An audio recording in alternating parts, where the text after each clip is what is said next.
Hi, everybody. Hello, ¿cómo están?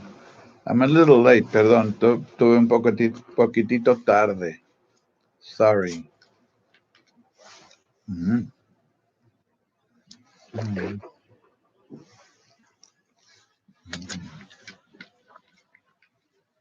Oh, excuse me. Hi, Dan. How are you? Oh, I should put my mask on. Mi máscara. Ay, ay. Aquí está mi máscara. See, I still have it. I sometimes give things away, but not this. This is my mask. Beautiful mask. It's even got little stars on it or whatever they are. So, anyway, how are you doing? Good? Oh, good. Thank you. You're so kind. Yes. Oh. I'm lousy at doing this. I think I'm choking myself right now.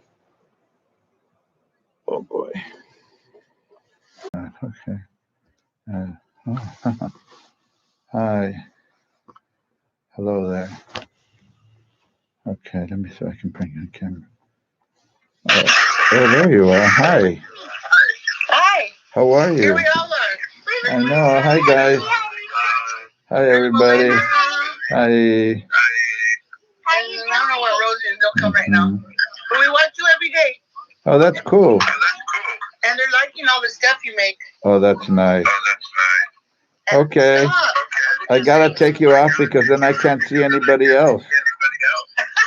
Bye bye. Okay, we miss you. Me too. Bye bye. Okay. So very good. Hi, it's Rosie. I know. It's Rosie and Anna. Hello. How are you doing? Hi, Rodrigo. Hi, Anna. Oh, this is fun. I didn't know you could do this. You can actually bring people on onto the. I can see some of you. Believe it or not. There's Rodrigo. Let me see. Oh, okay. Can't bring Rodrigo. Okay, you can't do that. There's Rafael Cagigas. I don't know Rafael Cagigas. Do I know you? Rafael? Maybe I do by Rafael, but I don't know last names. I'm horrible with last names. Well, this is a nice gift from Daniel. I won't mention last names. He sent me two of them, which is good. Thank you. They're very kind. There's Denise Avalos. So, how is everybody doing? I hope you're doing well. Um, okay.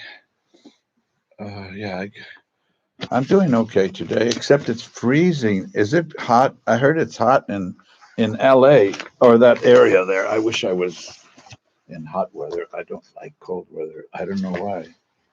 Well, I know why because I don't like cold weather. That's why. Cold weather is whew. Okay.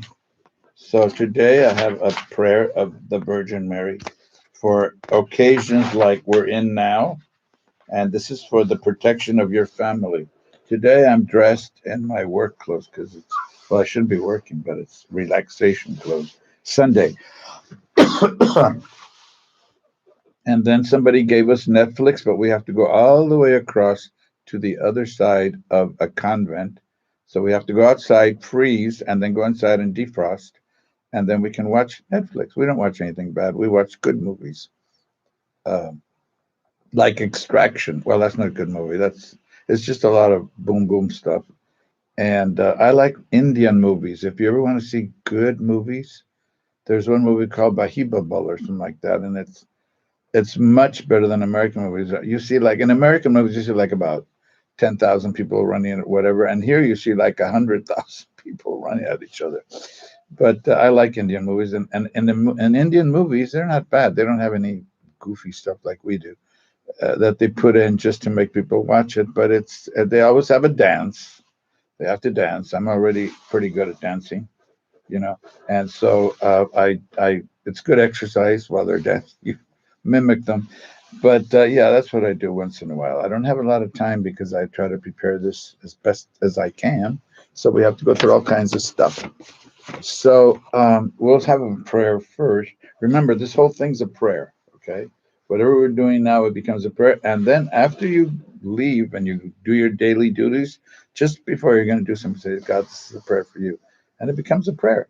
You can, because, and you don't even have to think about it after that, because you have things to do. Like, for instance, if you were a seamstress and you were in some place sewing all kinds of stuff and you go, oh, I'm thinking about Jesus, you sew your hands together. Okay. You wouldn't be able to put them apart. Okay. So we're human. God knows that. But he likes to talk to us. He really does. It's like if you talk to God with your prayer, like Our Father and Hail Mary, those are nice. But then after that, Jesus sits down and he goes, okay, what else do you want to talk about? And then you start talking to him. And then he says, okay, wait, I want to talk to you. You know what? You should do this and you should really do that. I will help you. I will help you all I can. I'm not out to punish you or to send you to hell. That's silly. I'm out to help you because the only thing my dad and me and I want is to you with me in heaven for the rest of your life. Wow, that's amazing. So that's why he helps us. So now let's begin again in the name of the Father, the Son, and of the Holy Spirit. Amen. I, Tony. This is prayer to Mary, help of Christians for the protection of the family. Mother, help of Christians, servant of Elizabeth, she went to visit her, present in the house of Zechariah and Elizabeth, mother of relief, come to the aid of our families because we lack the strength and initiative to serve each other with humility. Our Virgin Mary, mother of relief, be our help and protection in every moment of our lives so that we can follow your Son, Jesus, as a family. Nice. Everybody say amen. And then there's a prayer of supplication. Supplication means help. That's what it means. I mean, it really means that. You really, supplication is just really being really strongly asking something. The other day, this is really true. I had a friend who's a priest, and he just died about uh, 2 or 3 months ago. And I didn't even know it till we get these letters that are letters of, telling people that somebody's dead. I don't know what you call it, like eulogy letters, and it has pictures of the people that die. We're pretty cool like that as a society, the Salesians. And so anytime anybody dies, you have like a 16 page or 12 page, or depends on the person and what he did. And then we put down all kinds of things. Well, this, I found out this just today. I was reading Father Don Delaney's obituary. That's what it's called. It's coming back. My mind is going slowly, but it's coming back little by little. I'm taking all kinds of these memory pills, like 12 a day. No, not really that many. But he studied all his life to get a PhD so that he could teach philosophy and theology at our university, at our college, and also to teach at different colleges because he was very, very bright. Well, when he came back, they closed that university he was going to teach. So he was so upset. Worse, he got cancer when he got another appointment to go to another university to teach. He was a Salesian, but brilliant. So they were asking him all these universities come and teach theology or philosophy for us, not necessarily religion. Well, he got cancer and it was horrible. So he was so frustrated. You don't think we get frustrated. We get frustrated. Well, I do some of it because I get really angry sometimes. I do not contain myself.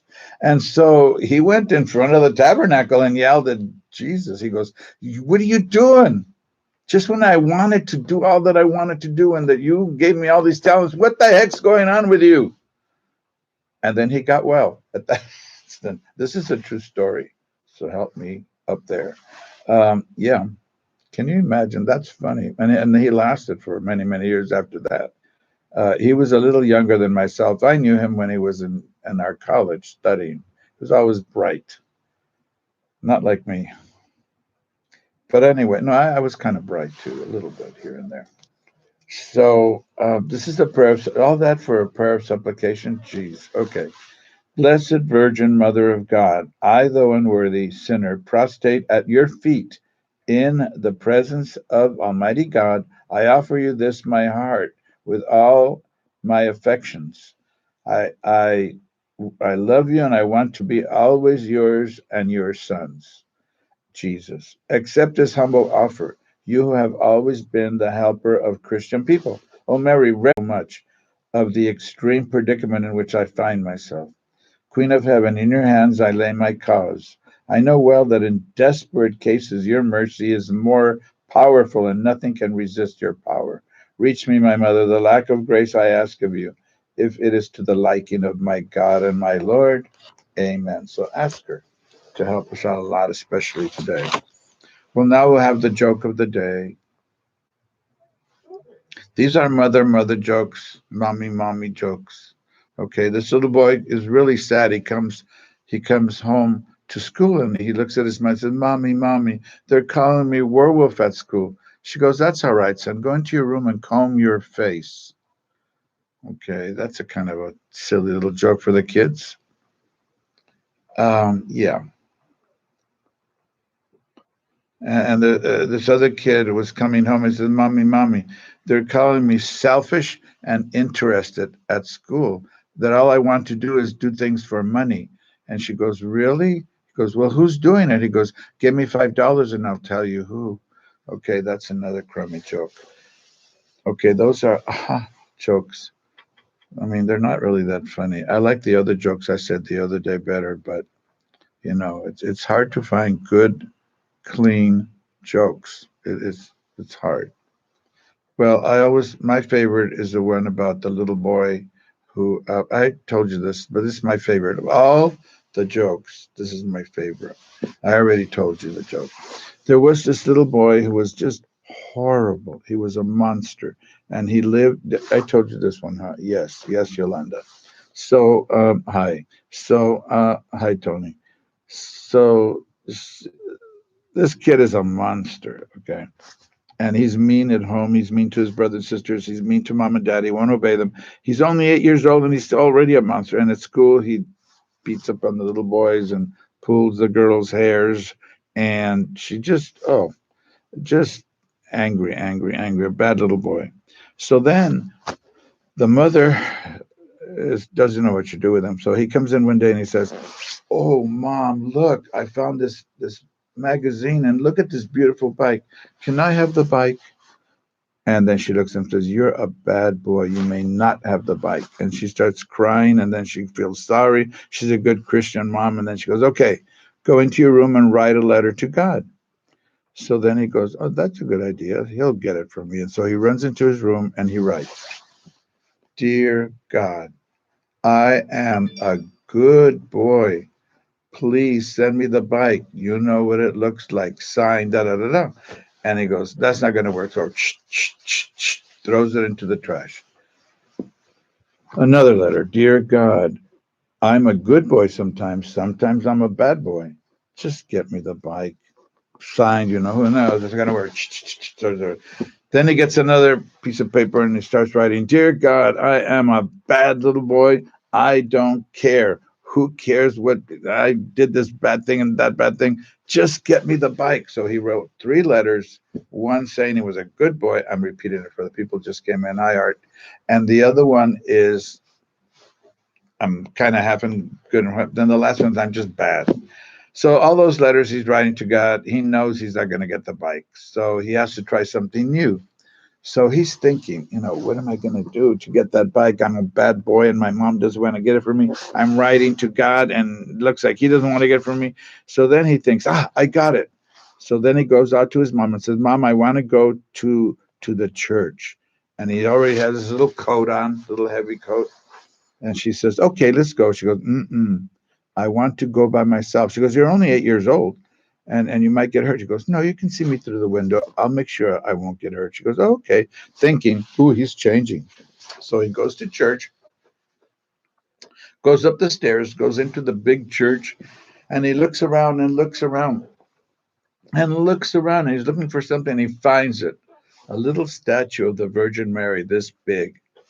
This big. So he puts it in his coat, hides it in there.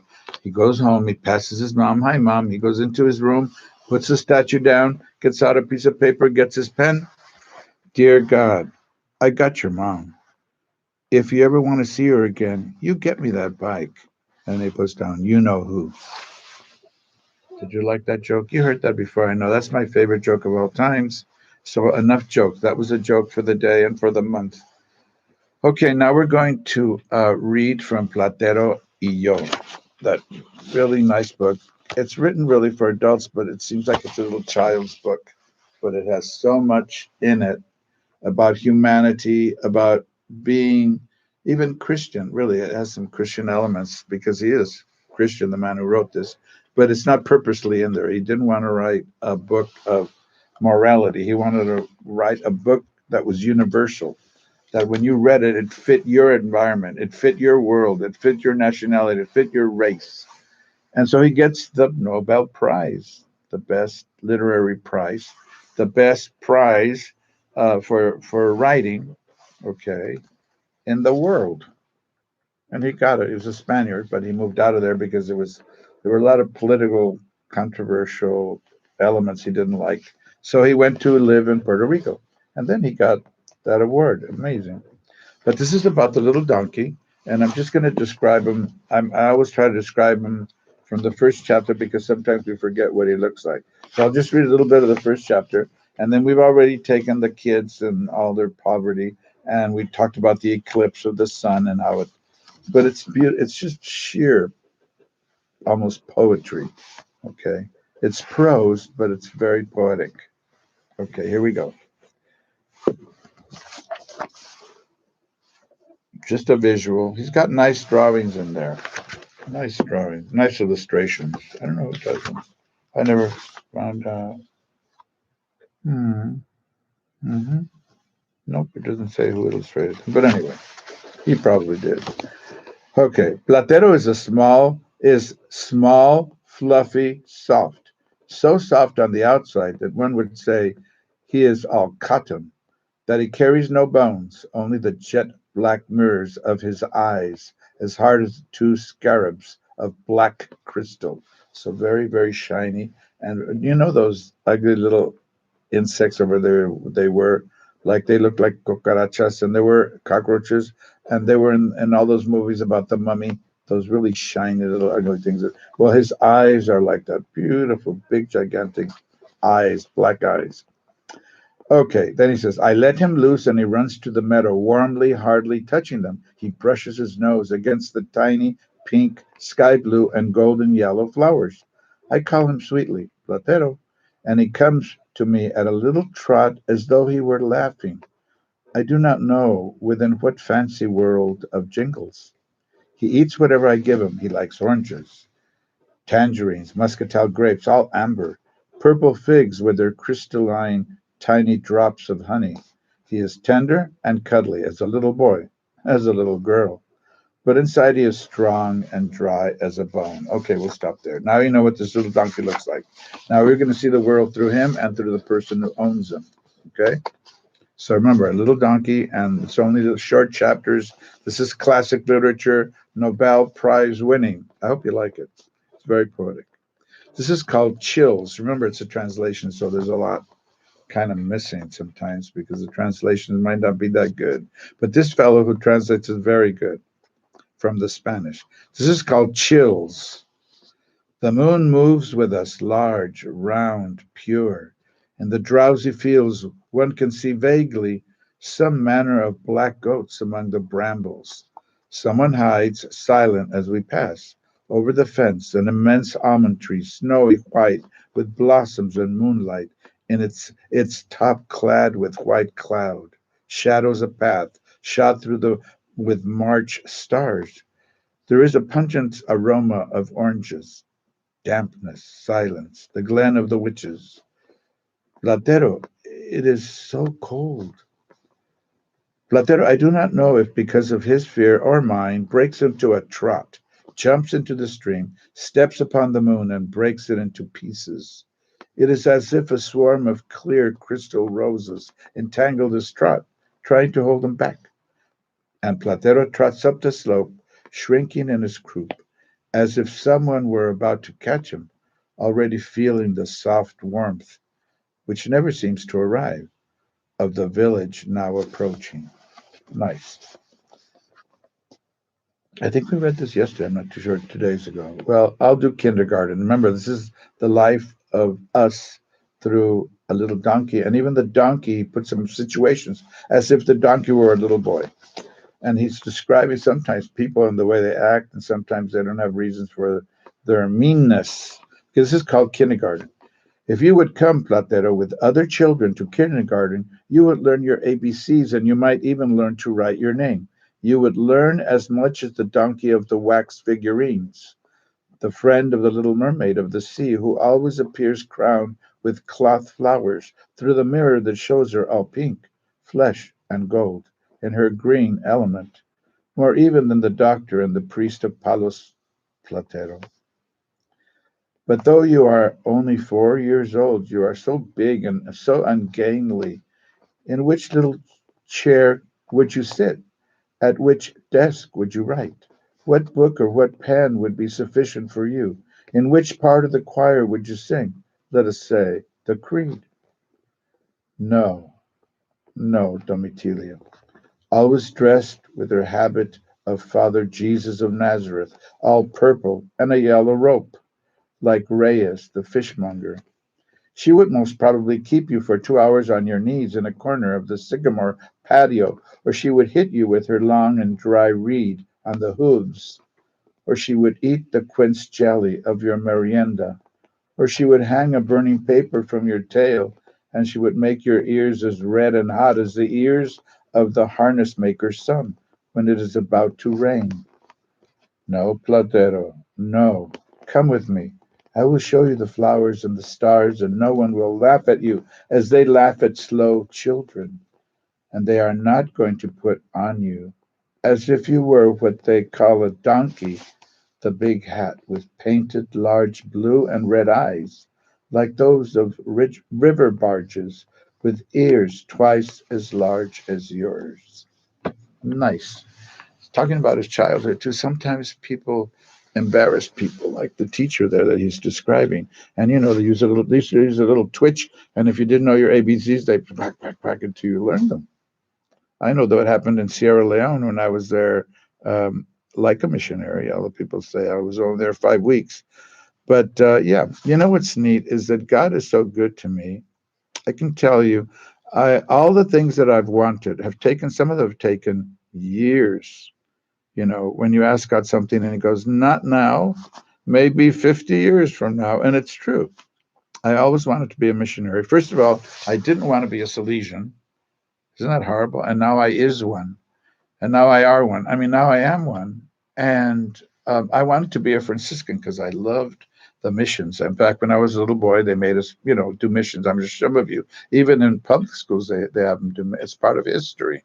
So I made missions, okay, and I always put myself in there as I'm a Franciscan, and I love the little hoods they had and the green habits and the white rope around me.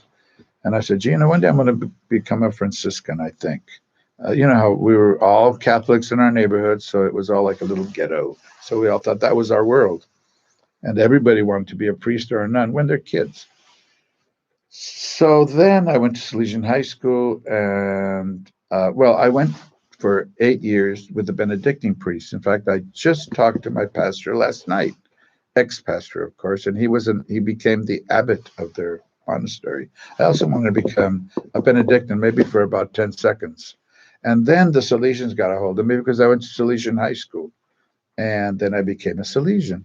But our system has never been to hit the kids or to, belittle them or put donkey ears on them. Like you said there, our system is love. Well, the other system, they're doing it out of love by using a little twitch and bang. They're doing it out of love.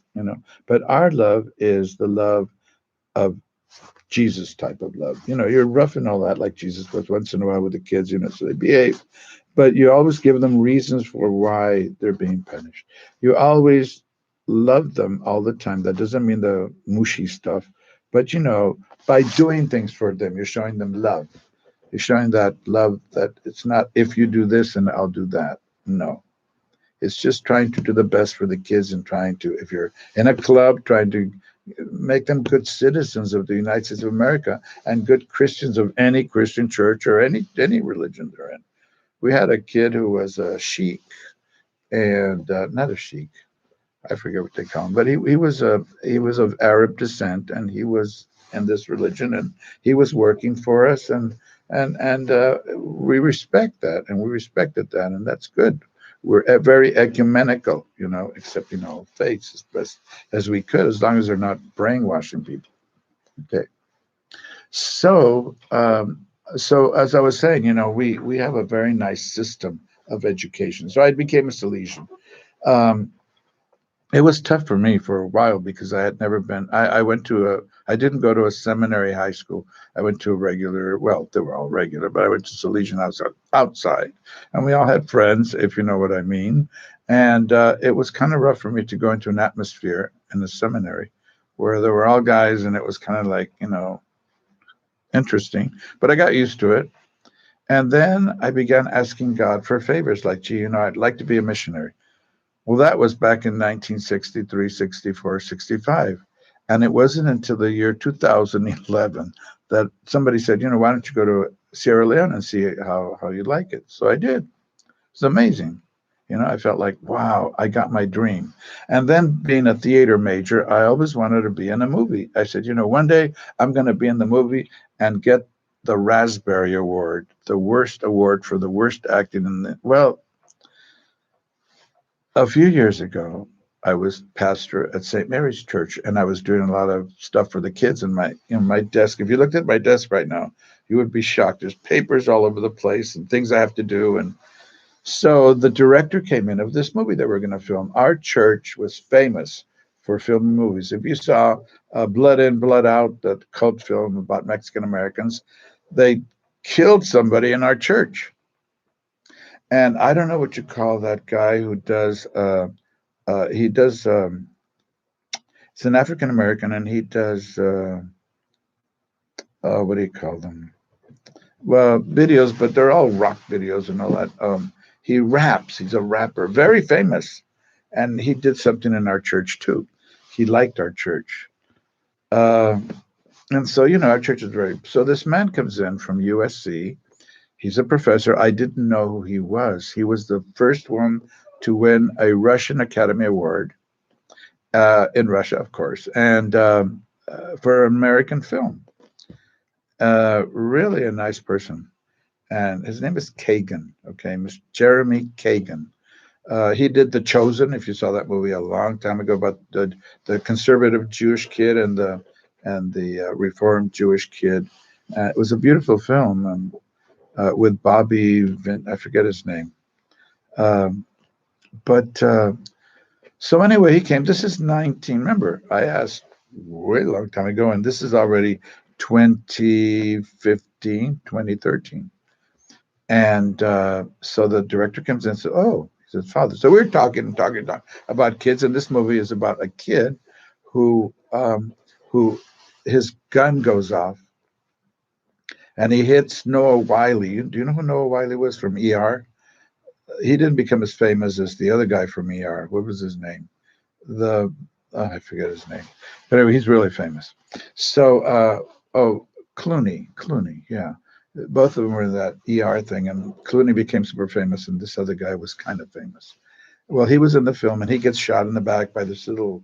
He's a Latino. He's Latino and black, and this young kid, and he didn't do it intentionally. He just shot the guy because he was playing with a gun, and he shot across the street, and Wiley and his wife. She gets hit. He gets hit, and they're coming out of a restaurant. So the little boy, being a good Catholic, goes to the priest for advice. And guess who they wanted the priest to be? Me. He goes, "We have an actor, but we would like you to do it because you're more authentic." Well, yeah, I'm a priest. And you work with kids, and we like the way you deal with kids. And I said, "Okay, why not?" But I have to ask permission from the bishop and also from my provincial. Well, I was kind of scared because my mind wasn't working even then, as well as it's not as worse as it's working now. So I don't know if I want to memorize all the script and everything. So they gave me the script. I read it and I go, "It's pretty good." So I asked permission. They said, "Yes, yes." And I was in a movie in Hollywood. I couldn't believe it. I couldn't believe it. And that God granted that for me. I was, wow. It's amazing. Oh, Eric Gallegos. Hi, Father. It's Monroy's comadre. Oh, that's nice. You know, Alfred Monroy was a product of our school, and he was my best friend in grammar school and also in high school. We went to Salesian together. We were so close. We were always together, and we are always like cruising down Whittier Boulevard and picking up here and picking up there and all kinds of crazy things when we were young. And he became we still kept in contact with each other, and when I'd come home summers, I'd go over and visit him. We go out to eat and go see a movie or something. And so Alfred became a an excellent probation officer. In fact, just he was really interested in the kids, and he would invite them over his home, give them jobs like clean my yard, and I'll give you $50 like that, because these kids were really needy, and they had been in prison, and then they had no mom or dad, and I mean his house was always full of people. Very, very discreet man, very, very Salesian. He applied the preventive system, be always with the kids and teach them well and be interested in what they're interested in. Well, he passed away in 12 15 12 15 2015, I believe that was the year, because the year before my other best friend died, Father Chris Wirtz, and it was really a tough year for me. But at his funeral, and I was the main celebrant, was the priest who's world famous, and he did Homeboys Industries. I can't remember his name right now. Isn't that terrible? He's written a book that's used in many, many colleges and universities. He's been giving talks all around the world, and he started that homeboy industry. He has 300 hardcore gang members who've changed their lives. He employs them. And he has also now Homegirls Industries. They built him a restaurant in the middle of LA, huge place, and a building for him with his kids. And I know that he's just a marvelous priest. And I went to school with him first in Berkeley, and then I was the pastor at a church where he was my neighbor pastor. And but he was at the funeral because he knew how much my friend had helped his boys and also the boys throughout the whole city of LA. And then next to me on this side was the Monsignor, who was one of the most social, uh, socially minded person, social justice minded person, probably the one who's the priest most socially minded in the whole Archdiocese of Los Angeles, Monsignor John, I can't remember his name, but that's how much he influenced church people. And there were some dignitaries there, but most important, there were kids there who came up crying, little kids from every nationality, to give a little eulogy from my friend. So all of that just because we got on the topic of what it is to be a Salesian type of person, and that anybody can be that. Cooperators, we have like our third family, really, but there are families, isn't it? Third, fourth, we're just a big family. And if you want to be a cooperator, just check it out. You really like it. But anyone who is part of our Salesian family, anybody whom we talk to, like right now, consider yourself Salesians. And there's Lily Madrigal. Lily Madrigal is part of our. See, I always wanted. I come from a poor family, and I always wanted to work with poor kids. But I was always sent to our schools, like nice schools, like St. John Bosco, number one in football, or Don Bosco Technical Institute. It was one of the best technical schools in the world. We used to get visitors from Italy, from China, from Russia, and I taught there. But then God gave me what I always wanted: working in Watsonville with migrant children.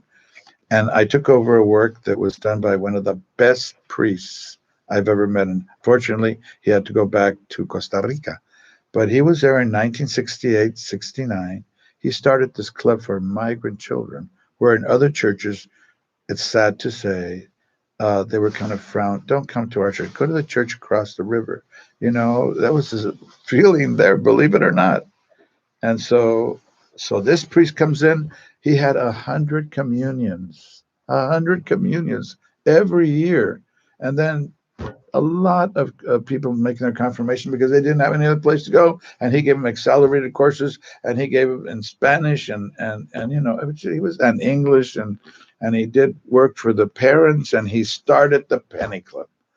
They ended up, where they ended up in this music group and Sábado Gigante and Siempre and Domingo, biggest shows in the country, Latino shows.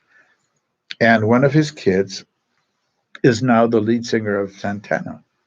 I mean, he really did so much for the. And then he left, and poor little old me, who didn't know how to sing and didn't know a note of music, but knew drama and theater. So I had my orchestra whenever we did musicals, and then we did shows in one of the biggest theaters that had just built. In fact, Clint Eastwood went to dedicate it, and Clint Eastwood knew the Salesians. I mean, I tell you, we're like known all over the place. Not as much here in the United States, but if you go to South America, you have mountains.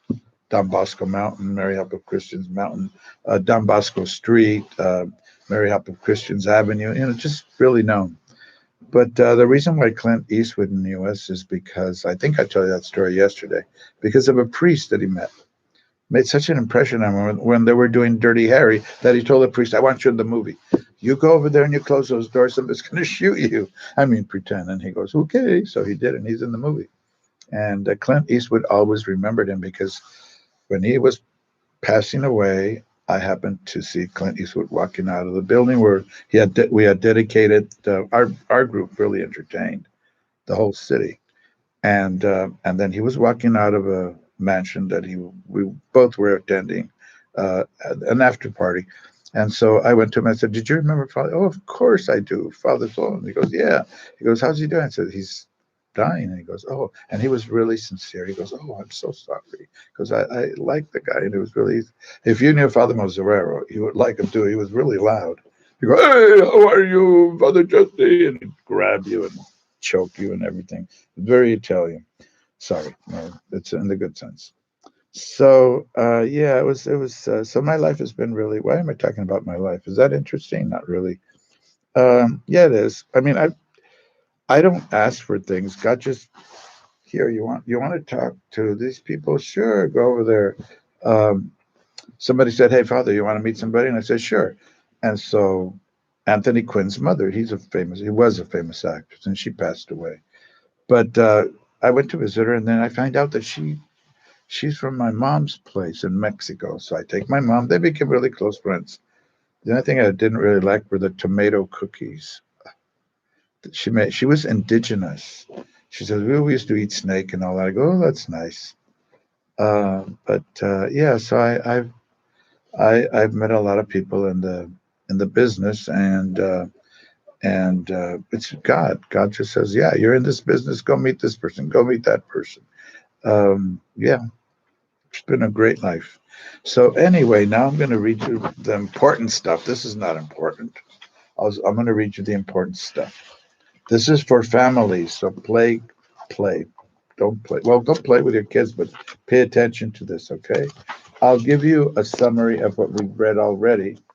This is the chapter from the Pope's Amoris Laetitia, which is called an exhortatory or an exhortation letter from the Pope to the whole world, really. After he has like a meeting with all the bishops, he'll take into account all of the things that they've discussed because they come from different parts of the world. So how are they doing over here? How do you deal with families over here? How do you deal with the problems that you're having with families over here? Gets it all together and then writes this letter. It's beautiful, really. You should buy it. Amoris Laetitia. Happiness, joy of love. Is really love joyful? Yeah, tell all those guys that are told, "No, I don't want to really marry you." Oh, there goes love. No, not that one. Or the girl that, is left in the altar with their little gown and nobody comes in it. That's. But the real love, and he says here, the experiences and challenges of families. And just to kind of shortly go through this, because we've already gone through this already, he's saying that he can't present every single problem, but he's going to be generic so that you'll be able. Hi, Sue. Hi, Erica. Hi, Lilia. Hi, Otilia. So that you can take some insights from all those bishops so that you get general principles on how to try to help your family in our modern world. Okay. And then he goes into saying the current reality of the family. This is what's happening now. And he's saying it's pretty hard because of the anthropomorphic, remember I couldn't pronounce that, anthropological and cultural changes that are happening in our times and how they influence all aspects of our lives. And we have to kind of be analytical. We have to analyze. We have to see, what's good and what's bad. Yeah. So then he keeps on going, and he says he says that there's evidence. It's kind of evident that we have evidence, and it's also evident that the principal tendencies in anthropological cultural changes are leading individuals in personal and family life to receive less and less support from social structures than in the past. Well, it's true. I know from all the experience that I had, and from the times that my mother had to go to my older brother's school to deal with problems. Now they sue the teachers, and the teachers are at fault, and well, sometimes they are, but in those days, hey, you went there to the principal, and he would say, "Well, this is what he's doing." And the parents would, "Whoa," they always take the principal's side. Now, is that correct? No, not really. Not all the time that they do that, but most of the time. I remember my brother. My mother was too much, but they would take the young man and they said he did this and this and this, and they'd swat him with a ruler. Whack. And then they'd ask the parents, "Would you like us to swat him again?" I'm going to go, "Sure." Whack. He didn't like my mom very much.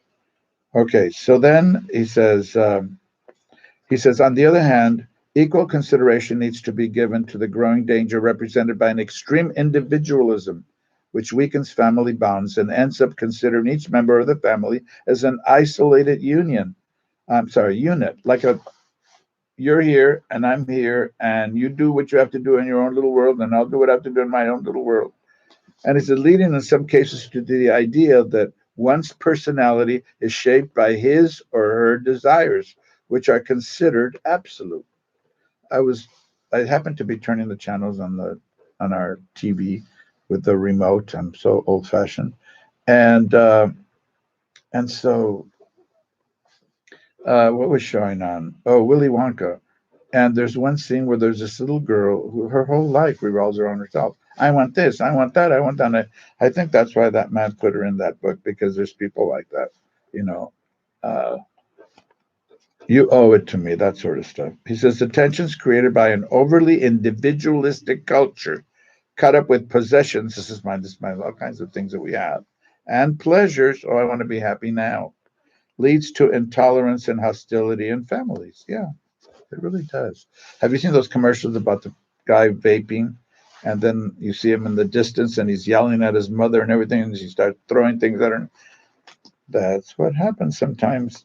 Poor, poor, poor parents sometimes, so hard. And then when you have single parents, it's really hard. You got to hand it to them, people that are single parents. You got to hand it to them. Their mom and dad, or dad and mom, to their kids. And it's tough. And some of them are doing a much better job than some of us sometimes in dealing with kids. Here, I would also include today's fast pace of life, stress, and the organization of society and labor, since all these are cultural factors which militate against permanent decisions. Yeah, things change.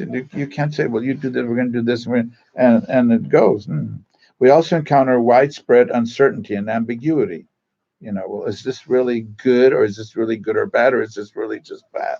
For example, we rightly value a personalism that that chooses for authenticity as opposed to mere conformity. Okay. While this can favor spontaneity, we go, oh, well, let's just do this and a better use of people's talents, if misdirected, it can foster attitudes of constant suspicion, fear of commitment. I don't want to get married till I don't know. I don't think I really want to be committed.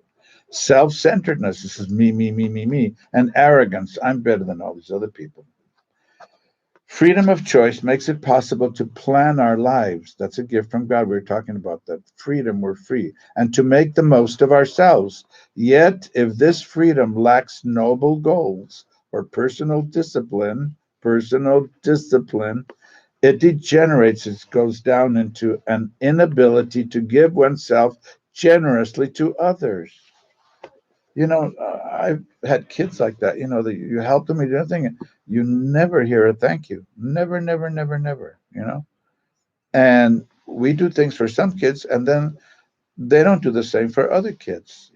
The good things that we do for them, they don't it doesn't transfer to other people sometimes. Indeed, in many countries where the number of marriages is decreasing, more and more people are choosing to live alone or simply to spend time together without cohabiting. Not weird. Before we were all going, no, you can't do that. And now it's this. We can also point to a praiseworthy concern for justice. But if misunderstood, this can turn citizens into clients interested solely in the provision of services. Nice, nice, nice. We think about those things. And then I'll read this last one. I had read all that stuff before, kind of. Then he says, when these factors affect our understanding of the family, it can come to be seen as a way station. Hmm. Helpful when convenient. Okay, it's like just you're gonna live there, but you're not gonna really. It's not your home. It's just like a place where you go, like a motel. You just go sleep there, and then you're out to do whatever you want to do, or a setting in which rights can be asserted while relationships are left to the changing winds. You know, relationships, which should be, hey, I relate to you. Psh, forget it. Ultimately, it is easy nowadays to confuse genuine freedom with the idea that each individual can act arbitrarily. If I choose to do this, I'll do this. If I choose to do this other stuff, that's just contrary to what I just chose, who cares? I'll just do it. As if there were no truths, as if there were no values, as if there were no principles to provide guidance, and everything were possible and permissible. The ideal of marriage, marked by a commitment to exclusivity and stability, is swept aside whenever it proves inconvenient or tiresome. Oh, I'm tired of you. I'm going to go out with this other person. They'll make my life a little more interesting for the while. Then I'll come back. The fear of loneliness and the desire for stability and fidelity, being faithful to each other, exists side by side with a growing fear of entrapment in a relationship that could hamper the achievement of one's personal goals. So I'm getting married, but then I don't know if I want to give this up or that up that I really like myself. And she goes, well, I don't really like that. Well, I don't, and that sort of stuff. I'm making it too easy. Okay. And then he says, oh, well, let's stop here because it's saying that people want to live like they want to live without realizing that there are some types of laws around that just being human, that if you commit yourself to somebody, you're not going to go out and do things with other people that you shouldn't be doing. Hmm. But it happens. It happens. Well, anyway, I love that reading. It's a great reading.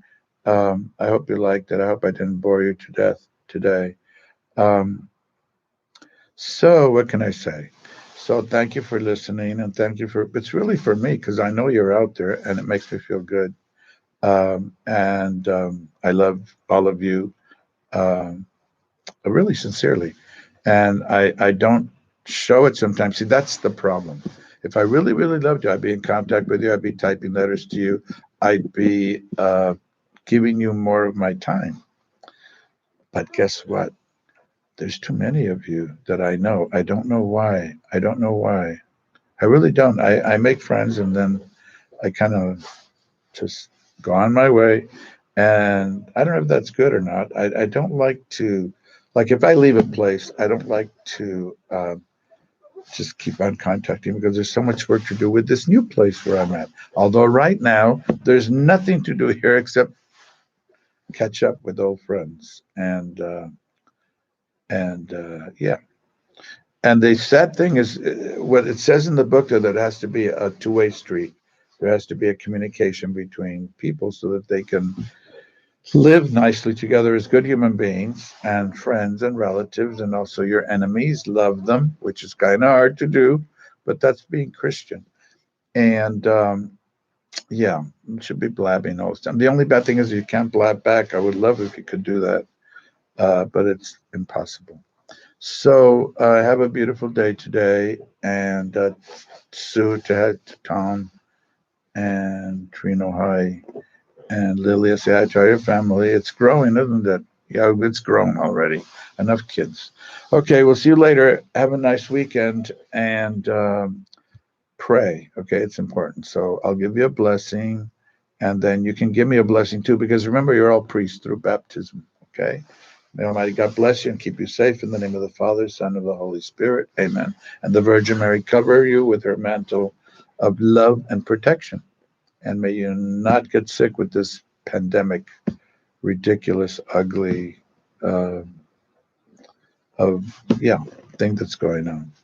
Okay, bye bye.